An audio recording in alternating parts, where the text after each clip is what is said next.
Draymond Green goes off against the NBA, the double standards of the NBA, how NBA players get scrutinized when they do something that's, not frowned upon, when they try to take control of their situations with their teams.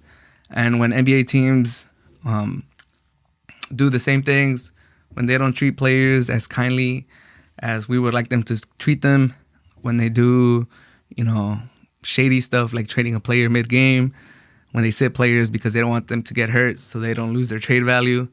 When they do stuff like that, Draymond Green is right. Players need to be protected more. But it's kind of hard saying that. I agree with Draymond Green, but I don't see a solution to how to change the treatment. At the end of the day, the players are the employers, and the players are the employees, and the league, the franchises, they're the employers. So they're always going to have the most power. But saying that, I do appreciate what Draymond Green said, and I do appreciate how players have taken control of their future, of their situations more now in this last 10, 15 years. Since LeBron James basically had the whole decision, it's been more and more common for players to be like, you know what? I don't like my situation. I'm going to get out of here. I'm going to go to the press. I'm going to leak information. I'm going to let my agent talk for me. I'm going to make it known that I don't want to be here and you're going to trade me, or I'm not going to play for you, or I'm not going to try to play my best like James Harden did. And that's why I will always support player movement. I like it when players, stick it to the higher ups, stick it to the big men. I was a Charger fan, so when Eli Manning didn't want to play for the Chargers, I was like, damn, Eli, why are you doing this? But now Eli won 2 Super Bowls with the New York Giants. The Chargers still haven't won a Super Bowl. Sad to say, sorry for Phillip Rivers. He never got a Super Bowl. So it looked like Eli Manning made the right decision. Deshaun Watson now, he gave it a try with the Texans. They're incompetent. They can't get it together. Hey, get out of there. LeBron James, he's played for what, 4 teams now, or 2 stints with the Cavs, the Miami Heat, and now the Lakers. Hey, if you guys want to go, if you guys want to demand a trade, AD wants to get out of New Orleans, go ahead, do it. LeBron James wants to go. Paul George wants to leave a team. KD wants to leave. James Harden wants to leave. I will always support player movement because at the end of the day, it is an unfair treatment, and there's no solution that we could really do because, like I said, at the end of the day, the owners, the teams are the ones that are making billions, and the players are just making millions. So, the teams are always going to have the most power. I feel for some owners, for some organizations, after being in the business for so long, players just become a commodity, inventory. You don't really see them as players. You always know that more players are going to come in. You're always going to cut a check to a different player. If you've been in the business for let's say 30, 40 years, how many players have you signed a check to? How many players have worn a jersey for your team?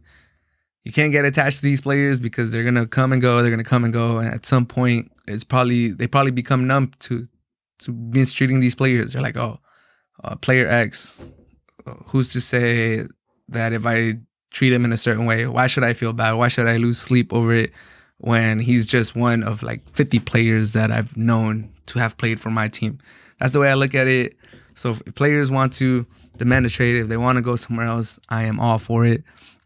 And I do agree with Draymond Green that we always criticize players for not, living up to their potential, for not succeeding with franchises, but we never really question franchises for not putting players in positions to succeed. I'm thinking of Stafford. He never made a playoff appearance with the Lions. And that's one of the things that was being brought up when he got traded to the Rams. That's one of the things that got brought up. Oh, why would he trade for a player that has never won a playoff game? Well, he played for the Lions. So you got to put a asterisk on his resume, on his career in the NFL, because the Lions are incompetent. They couldn't win with Calvin Johnson. They couldn't win with Barry Sanders. They couldn't win with anybody. So the Browns have been incompetent for forever too. There's probably players that could have succeeded in other places if they were lucky enough to go with the right coaches, the right organizations. But no, they got drafted by these teams and they couldn't get it done. If Mark Sanchez didn't get drafted with the Jets, who's to say he doesn't turn into a good quarterback? Or maybe a decent quarterback. If Brady Quinn doesn't get drafted by the Browns, who's to say he doesn't turn into a good quarterback? The NFL, a lot of these leagues, it's all about confidence. Once you lose your confidence, it doesn't matter where you end up as your second spot. You're just never going to get that confidence back. You already think you're not good enough for the league. The perception of the media is already that you're not good enough for the league, and you're done. And we all know that these NBA, this NFL, these soccer careers are super short. So it's all about first impressions. And there's a lot of organizations that never put their players in a good position to make good first impressions. And the media doesn't really talk about it. We joke about it in like a friendly, jokey way. Like, oh, look at all these quarterbacks that have played for the Browns. Look at this jersey with all their names. Look at the Lions going 0-16. Look at the fans with the brown paper bag over their face. But we never really go into a critical, analytical,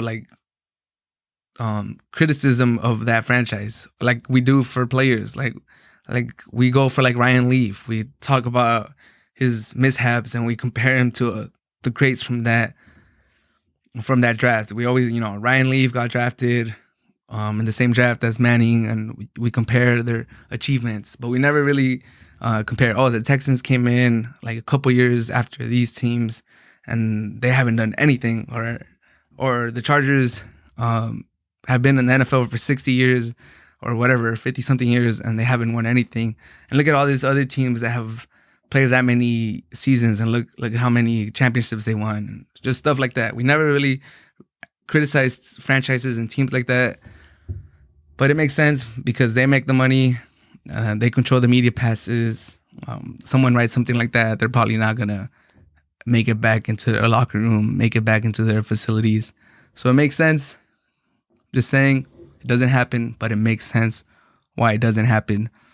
So if players have any sort of power, if they have any say in where they're going to go, what they want to do with their future, if they want to retire like Andrew Luck, if you want to retire like Andrew Luck and cut your career short, hey, go do whatever you want to do. Because at the end of the day, the leagues, the franchises, they're going to do whatever they want. So do you. Support Kyrie Irving. If you got to go sage, if you got to go take some time off, go do it. Because the league, the franchises, they're going to do whatever they want.